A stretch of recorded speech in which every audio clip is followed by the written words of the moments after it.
Ladies and gentlemen, the Double RT Boxing Show with Mr.A. Season 1, Episode 10 will begin shortly. In 5, 4, 3, 2, 1. Enjoy. Thanks for tuning in. It is the Double RT Boxing Show. I am your host, Mr.A. And it is that night. It's time to talk that boxing. We're talking AB, Argentinian boxing, baby. We're talking that WBSS, Udis, Briedis, and Alexander Uysk fight coming up. You know, the hype, you know, how Uysk is building that fight up, putting us what little attention to it. We're talking, is Ghana going to throw out another warrior? You know, earlier this year we had Isaac Tagoe. Is another Ghana warrior going to show up and make 2018 about the country of Ghana? Maybe we'll talk about that. Talk about that Game Boy, Emmanuel, Tagoe. And we will talk a little more about, of course, Spence is still being fresh off the win with Lamont Peterson. And then just recently announced his mandatory. So we will discuss talk a little boxing. Where else? On the Double R, ready, talk that boxing. Give it a thumbs up. So, since Spence is, fresh on everyone's mind, we won't talk about that right now. We want to talk about good old AB, Argentinian boxing. The 27th is a hot little date for boxing. You have the Linares and Matisse card, and you have a lot of worldwide boxing, and you have what we are going to be talking about, discussing some of the events of the 27th right here. And we're talking about that AB, the Argentinian boxing, a rematch for the Argentinian super middleweight title, the FAB, between Martin Fidel Rios taking on Esquel Maderna.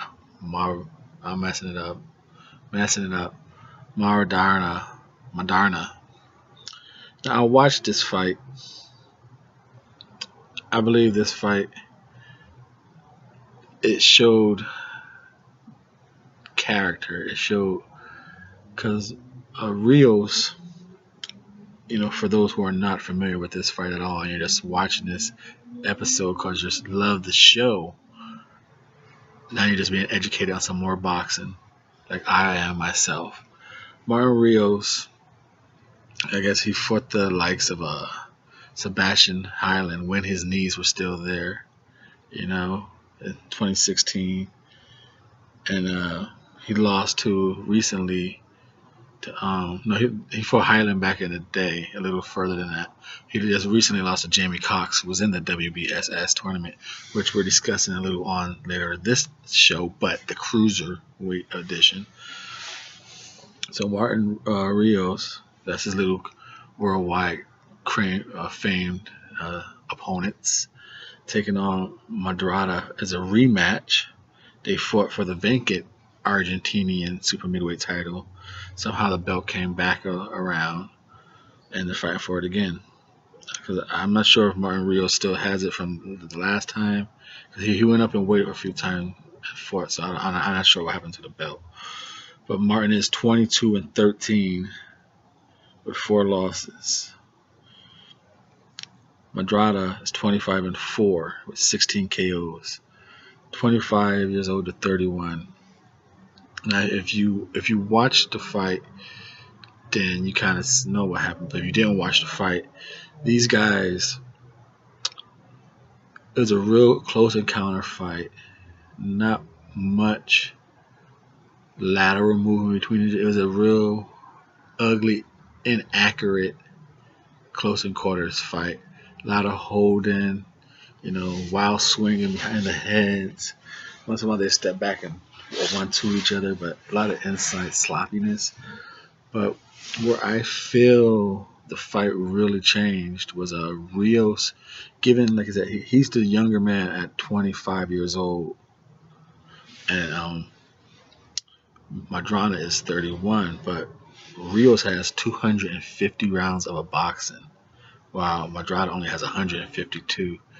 And that extra ring experience, it really showed in that fight. It showed there and his character, the Maderna, because Rios was able to just like, it was a sloppy,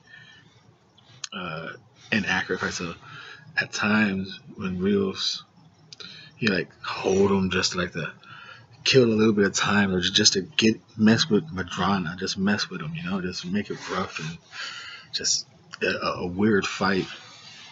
And that's when he was able just to like, just rough shots on. It was a sloppy fight, and I feel moments like that mentally got into Maderna and helped Rios. Rios needs that type of fight. He needs, a rough, rugged fight.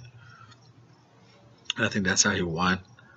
Now, in order for this fight not to go that other way, I think Maderna's going to have to do kind of what he did in the later stage of the fight, kind of back foot box. And then he's going to have to be first at some counters. Respect. He's going to have to get Rios' respect quicker.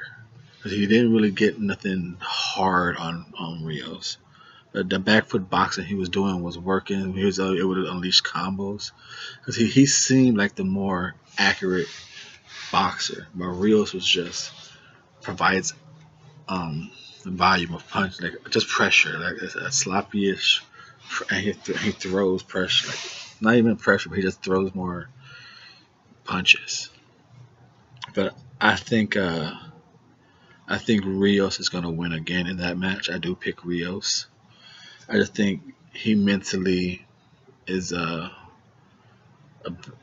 better boxer mentally than Maderna, because Maderna, I don't see as skillful enough to just box lessons. You need to really box lessons against a person who comes forward, and Maderna doesn't seem like he's a high technical boxer to do that against Rios. So I think Rios mentally is going to pressure him and just hit whatever he can on him and beat him again. And then the other AB we're talking about is the Ghanaian Warrior. He's taking on Fernando David Saucedo. Now the Ghanaian Warrior, Emmanuel Tagoe, the Game Boy, taking on the Argentinian Fernando. 61-6, 3 draws. 36 years old, Tagoe, 27, 13 KOs, and 1 loss by 1 KO. His very first fight. He lost his very first fight. Then he just won 27 in a row. So you go figure. Competition or not, you go figure, right? Both orthodox fighters. This fight is for the IBO World Lightweight strap. Now, Tagoe is the champion, but the thing is, he's coming off his last, when he won the title was his last fight, and that was against I think Mozoki, like in 2016. So it's almost like a 2-year layoff for Tagoe, and he's coming back to defend his belt against Fernando David Saucedo. Saucedo's 5'7.5" with a 66 in reach. Couldn't give you the Game Boy's information. The Game Boy is Emmanuel Tagoe.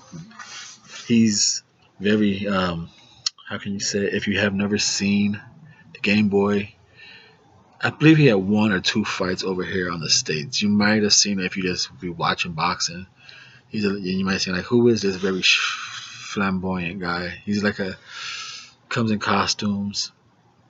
I would say when Adrian Broner was at his, peak, his flamboyant, this is what Emmanuel Tagoe is, if you want to compare anything. very flamboyant costumes. You know, he comes in having people carry him on things. So, you know, dancing to the music. So very flamboyant, brings a character to the ring. He boxes pretty. You can tell he has the ability to throw the punches. How fast and crisp and accuracy are they? I'm not too sure. But just getting into competition he's fighting, from what I've seen,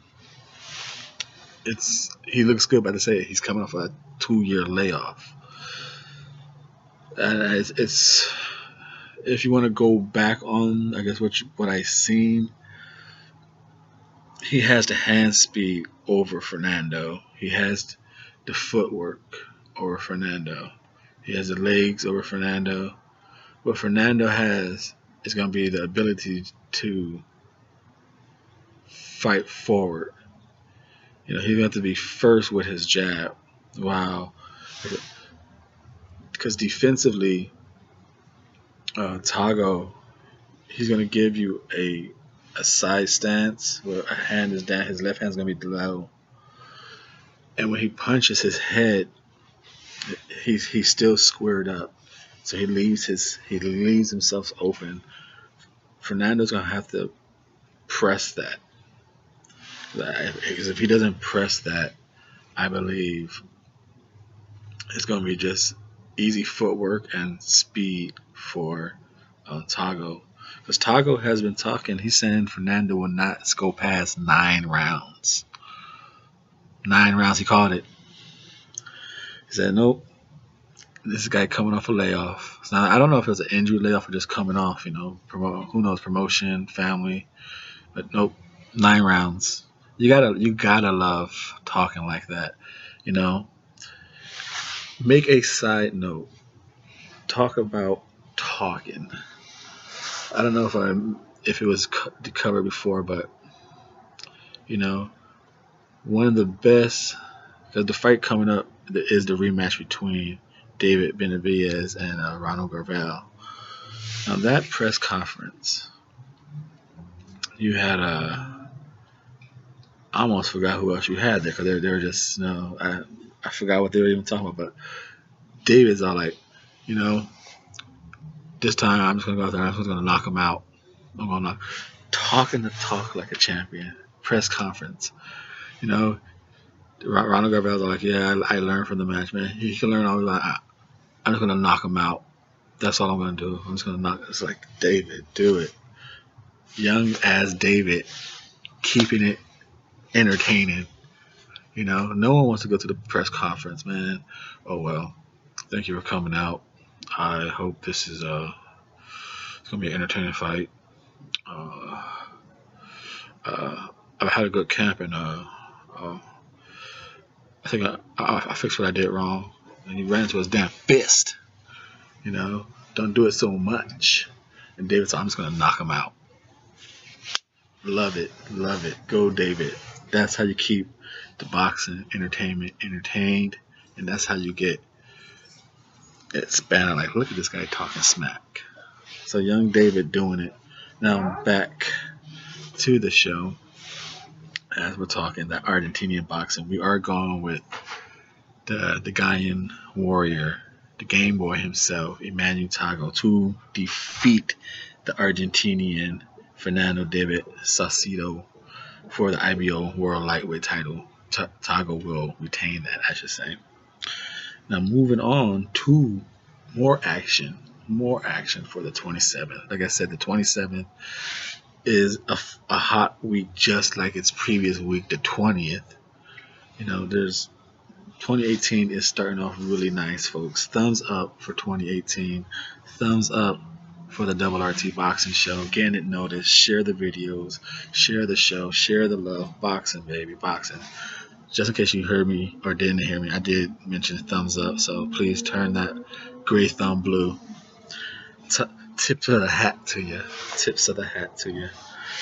Next, we were talking about the WBSS. You know, that is the World Boxing Super Series. I believe right now the super middleweight maybe we getting a little more attention, maybe due to the, I don't know, they both had knockouts, but I guess you could say Eubanks Jr. and Caleb Smith is maybe a little more known names, I guess, a little more attention getting names right now in boxing. But really, you just hear rumblings for Uysk, Well, the cruiserweight is what we're talking about right here on WRT Boxing with your host, Mr.A, who tips your hats to you.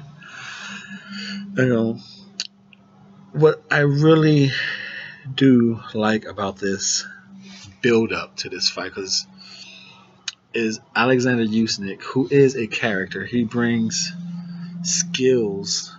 Everyone knows. If you do not know too much about Uysk, if you haven't watched him, the quick little bullet point notes, if you want to, like Matrix, plug your mind in, just know it. He trained with Lomachenko on the Olympic team, with Lomachenko's dad for the Ukrainian team. So he comes in, he fights that style, he has that mentality, in and out, jabbing and jabbing. So whatever you see Lomachenko do at his weight, picture a bigger guy doing it. Not as fast, but same movement for a bigger guy. So that is Uysk, very talented, in and out fighter. Maybe he hasn't mastered his gas tank for his cockiness that he brings to the ring, but overall, very good fighter. Now he's taken on a Briedis for the, I believe it's Briedis is the WBC. I forgot what belt Briedis is actually, but it's taken on for Briedis is and Uysk is the WBO. So two champions going at it. You got Uysk, talking the fight. It's not getting much. It got no TV rights, no TV deals here in the States, so too much ain't being talked about it on the state side. So, but I liking how the open workout for the event got in a little mall. I like how that held in a little mall. They got like over 2,000 people at an open workout for Alexander Uysk and Briedis. So that's pretty good. That's definitely some interest in it. And this is a high class fight. Two champions, best on the best. Tournament. Muhammad Ali. Well, okay, here's a question right here at the 18-minute and 4-second mark. Question for thee: what do you think is better, the trophy getting or the Muhammad Ali belt? You get both of them. But what you like? What better on your little, when you got your little nice house and you're sitting in your room, you look up, you're like, okay, boom, I got that belt, or I got that. Which one you gonna be like, babe, come look at this. Kids, come look at this. Which one you want on your wall? That is the question for the Muhammad Ali trophy itself or the belt. WBC, got that belt. So basically, the winners of these tournaments fight the WBC number one guy. That's how it's working. Now back to this one itself. Uysk, he's been vocal, very vocal in interviews going up into this match. Like, not only about this match, he's been saying how Briedis was doing nothing but holding against Perez. He's what's all the holding? I would have just jabbed my way right into, okay, do something else. Like, Perez didn't know how to get out of that. Perez wasn't a boxer here. You guys know, if Briedis does nothing but trying to hold me inside, he better have something else. So that's, I picked. There is a breakdown and prediction for this fight if you want to get more detailed and hear more of my opinion on this fight. But I picked Uysk to win this fight by decision, but I won't be surprised if he gasses Briedis and stops him with accumulation. You know, I won't be surprised. But I picked Uysk to win this fight. But like I said, there is a more detailed dialogue or me talking about this fight in the other show. You just look it up. You know, Briedis and Uysk breakdown and prediction. Well, but Uysk is also saying, not just he's saying, oh, Briedis' style is boring. He said it's boring. He does nothing but holding.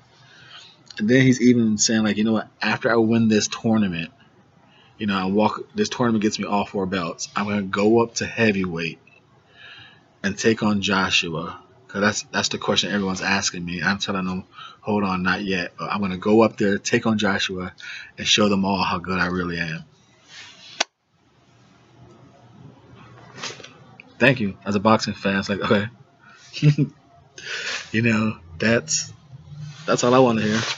All right, you know, you talk that, I'll watch your fights. You're winning, I'll watch your fights. You're getting belts, I'll watch your fights. You talking that type of, I'm gonna do it, and you're going out there getting belts, doing it. Then you're saying, I'm gonna beat him, take his belt, beat him. Oh, then I'm gonna go up there and beat him. Dude. You know, he said, not now. Just let me do this. I'm going to move up.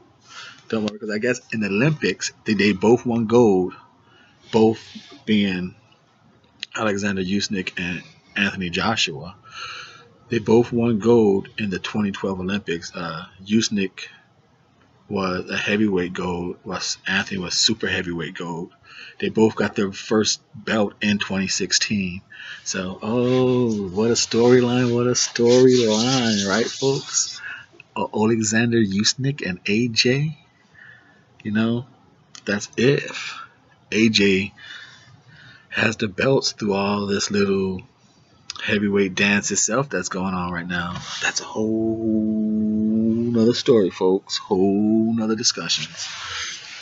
So Uysk is pumping up himself, blowing it up, saying he's going to beat Briedis pretty easy. So, you know, I kind of agree with him. But Briedis, like I said, Briedis to me, he's good at the 1-2. He's good at, you know, working the body, but I don't think he can move with that power. And once Uysk starts moving on him, it's gonna be like open season. Like I said, I don't think Uysk is really, like I said, he messes around. He showboats a little too much to where his gas tank kind of tilters on him. But I don't think he's really opened it up like Lomachenko has. But I don't think he can open it up as much. But I think he can open it up a little bit more. And I think he's gonna get geared up for that. So like I said, so Briedis, like I said, just that footwork's gonna kill him. I think that jab and that footwork is gonna start hitting him. Then Uysk's gonna start doing the speed and start hitting the body.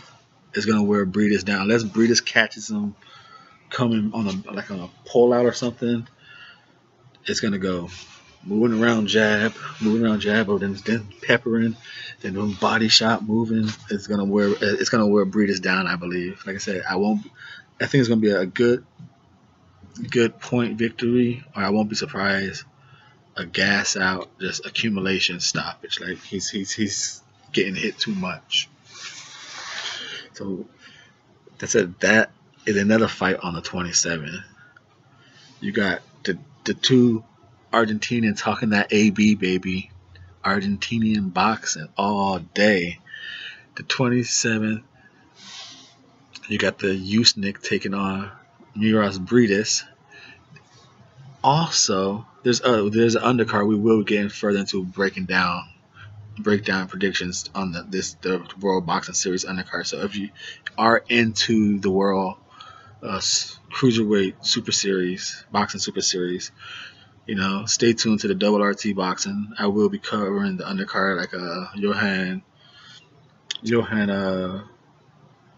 Congolo, his fight, and what else we got here? I wrote it down here, folks. Making some notes here. Noel Javar, so we will be covering that fight against the veteran Doradula. I didn't know that fool was still around. That fool got some power. I didn't. That fool. So he's always durable. You gotta respect that power. They say last thing boxing goes is that power. So like I said, if you are into the World Boxing Super Series, I will doing some breakdown predictions on the undercard of the Uysk and Briedis fight right here on the Double RT Boxing Show. Thumbs up. So that's again a recap so far what we have gone over. Talking AB. Argentinian boxing. We got Tagoe with a Mr.A prediction defeating Fernando David Saucedo to retain the IBO lightweight champion. That's my prediction here. We also discussed that Martin Rios is taking on Maderna in the rematch to see if he can retain his Argentinian super middleweight title. Mr. A's prediction says he will defeat Esquilo Maderna again. So I butchered that dude's name, but I watched his fights and I'm talking about him because I like you and I like boxing. So thank you. Good luck, but I think you're gonna lose. Sorry, guy. And then now we're gonna move on to also 27 is Jorge Linares and taking on Gessia, and we're also talking Lucas Matisse and Tiwa Kiram. And like I said, that is the fight that really got me interested. I'm really hyped up for that fight. I like new people. I like limelights. I like boxers getting opportunity, and that's how the sport gets better. That's how it grows. That's how I get pumped. That's how we get talking. When new players get the opportunity and then they either make a good case for themselves or they show up and they win. You know what I'm saying? Tiwa Karim, like I said, he's like a right-handed, to me, plug-in if you want, to me, a quick assessment of him. He's a right-handed Adonis Stevenson. You know, he'd throw out that left, whether it's bazooka right at you. He's getting a little better at trying to mix it up, but that's his bread and butter. You know, he'll throw little bodies, jabs with the little left wing, but his bread and butter is the opposite of Adonis Stevenson. And I think I picked him to upset Lucas Matisse with the height and that bread and butter. To me, the only way he loses this match is if mentally he filters. You know, he's not the greatest mover, but he moves in and out and lateral decent enough to where his height and reach. He fights tall. He doesn't give up his height like Robert Easter. He fights tall. He uses his reach. And unless he mentally does not show up or he just filters, I don't think Lucas Matisse quite trusts himself to just blitz him.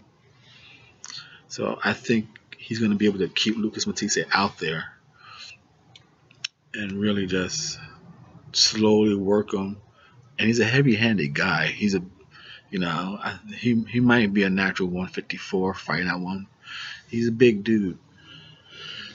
Now, that's I think what's going to happen. But Lucas Matisse does come in, he will be able to crouch down, get down, throw those hooks right over. If he's throwing a lazy left out there, Lucas Matisse will be able to counter that right hook over. So it is possible. And who really has tested Tiwa Karim jaw? He's like 35-0 with like 34 knockouts. He's a really good record, knocking people the hell out. Like it's all Thailand competition. But like I said, when you constantly do that, something is real about you. Now, how good your technique and everything is your power there, but you got something there if you're knocking that many people out. So I picked him to upset Lucas Matisse. I think the height and the reach And that power's got to be, something's got to be there. And I think he will be able to just hit Matisse enough to make him feel that.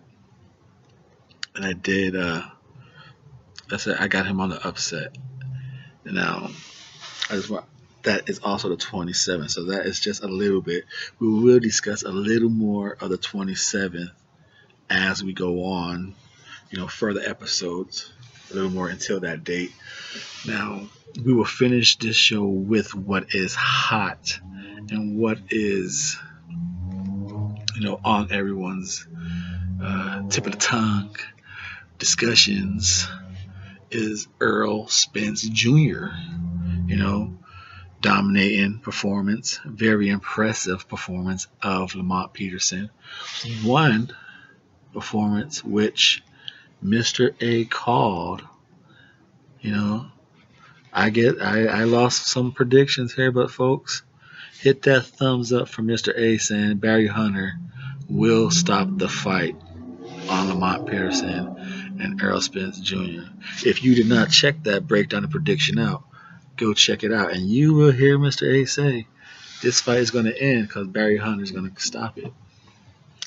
Now, off that great performance that Earl Spence turned in, everyone was wondering who was he going to fight. And as I've been, if you've been tuned into the Double RT Boxing Show, I've been trying to keep us informed about what the IBF, how it was going to fold out, and I kept, putting us in perspective of how it's going to be Ocampos. I was putting on, there's like two fights I think we covered here on the Double RT Boxing Show of Carlos, trying to line him up. And then just last episode, I broke it down to where he was number 3.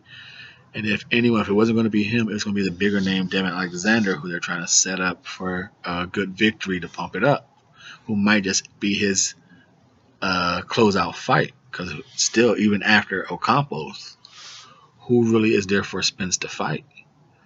Thurman's still going to be tied up. Sean Porter ain't going to fight him.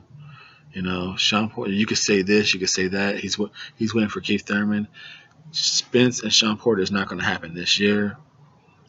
Crawford and Spence ain't going to happen at the end of this year. And there's really no one out there for Spence to fight unless it's, I think, Devin Alexander. If it all goes well with him and Victor Ortiz. He's 7th in the IPF. He's fighting his mandatory now. He could do a voluntary. What other voluntary is there going to be? What name? Devin Alexander. It's got to be a voluntary within the top 15. Who else is going to be out there?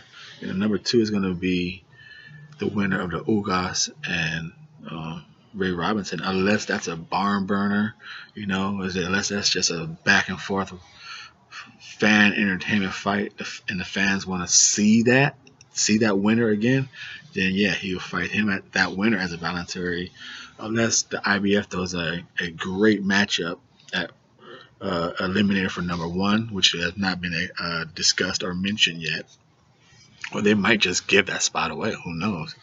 Will they just give that spot to Sean Porter? Maybe that'd be crazy. Like, oh, you're not ranked by the IBF. Here you are, number 1. Fight Spence now. Just to get that money. A great sellout. I think about the bigger the purse, the bigger the sanction fee, right? Why not? They don't care who the champion is. It's not like either one of those guys are bigger draws. Sean Porter might be a bigger draw than Earl Spence right now. Maybe.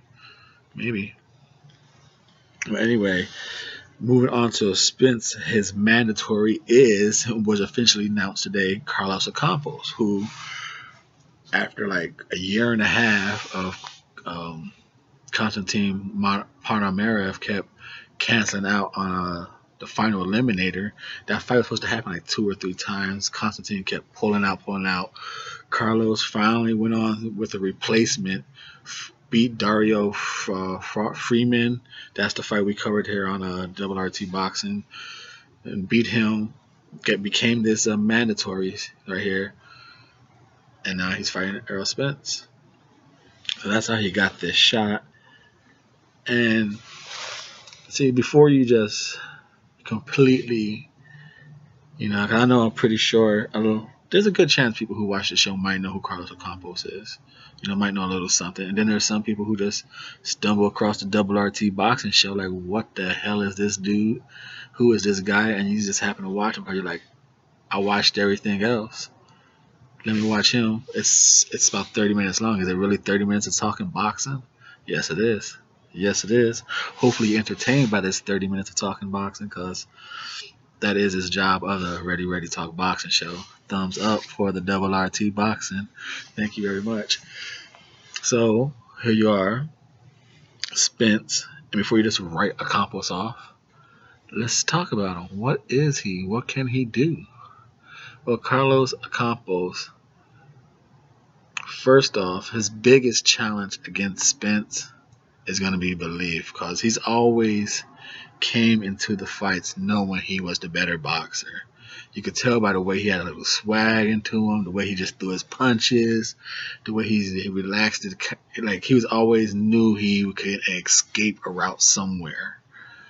Now, how does he come into this fight knowing damn well he's not the better fighter? But he has the skills and the attributes to get Spence and surprisingly take it to places people don't think it might go. And that's going to be if he can mentally handle Spence in the first 2 rounds. Because if he can mentally get past Spence in the first 2 rounds, then it becomes a physical fight.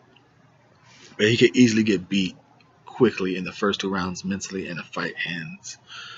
Because as we've seen in the Lamont Peterson fight, Spence, he throws vicious shots, but right after, unless he corrects it, he says he got things to correct, but right after he's done throwing, a right hand, you can hit him no matter what Spence throws.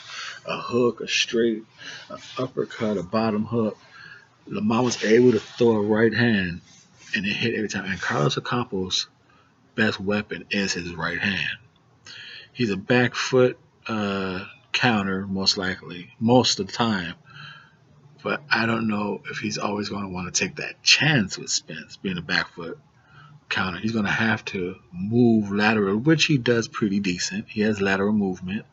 Now, will he be too panicky and move too fast? Will Spence force him to move too fast and burn him out and just beat him down? All possibilities. But Carlos has the lateral movement. He has a well-timed be first or be countered with his right. His body work is a little wide in the inside. It ain't gonna match up with Spence's regardless. You know, he's definitely not an inside fighter though. He relies on the outside. He ultimately relies on being a counterer. So it's gonna be interesting to see him. Like I say, he only usually starts being a first when he's like most fighters when they got the upper hand on their opponent, but he was able to kind of dictate all his fights eventually. This is going to be the first fight where Carlos really has to back foot box aggressively. You know, not be able to flip the switch on his opponent. He's going to have to be on his P's and Q's. Like, his right hand is good. He paints it up and down the body. His movement is decent enough, but he's gonna, like I said, is he gonna have to be his mental switch? Is he just gonna be out there just trying to tag Spence or hit Spence? You know, and I think when you see it and when certain fighters fight the next level and they realize what's in front of them, they kind of go into that mode where I just don't want to get knocked out or let, you know, they just like run and tag instead of they kind of stop fighting. I guess you say they just go into some survival mode. But will Carlos enter the fight in survival mode, or will he get beat into survival mode, or will he get beat even before survival mode? That is, like I do have obviously I'm pretty sure everyone's going to pick Spence to win this fight. So I ain't going to be too special with a breakdown prediction on that one, but thank you for watching that, because it will be out there. I might as well just say it on this one. I would talk about it. I do pick Spence to win that fight in a 5th round knockout. I do believe as good as Carlos has a nice, well-timed right hand, I believe he's not going to be ready for Spence what hits him. I think he's going to be moving too fast. Like I said, he's used to being able to flip the switch. He's used to being the better boxer. He has a nice fast jab, but I don't know. He's not going to have the power on any of his punches. He's going to have the well time. He's going to be tagging Spence. But I don't think he's going to be able to sit down hard enough to really get Spence. And I say by round 5, he's going to be moving too fast, throwing too many punches. He's going to be too much lateral movement. Too fit. He's just going to be too much pressure, and he's going to get caught. He's going to get broken down in round 5. That's my prediction. If that fight does get finalized, I got Earl Spence knocking out Carlos Ocampo in round 5. So that is the breakdown of the whole show, folks. Thank you for tuning in. This is the Double RT Boxing. I am your host, Mr.A. You were ready. I was ready. We talked boxing right here on the Double RT Boxing Show. Ready, talk that boxing. Tune in next time where we talk that boxing, baby. Thank you very much. Da, da, da, da, da, da.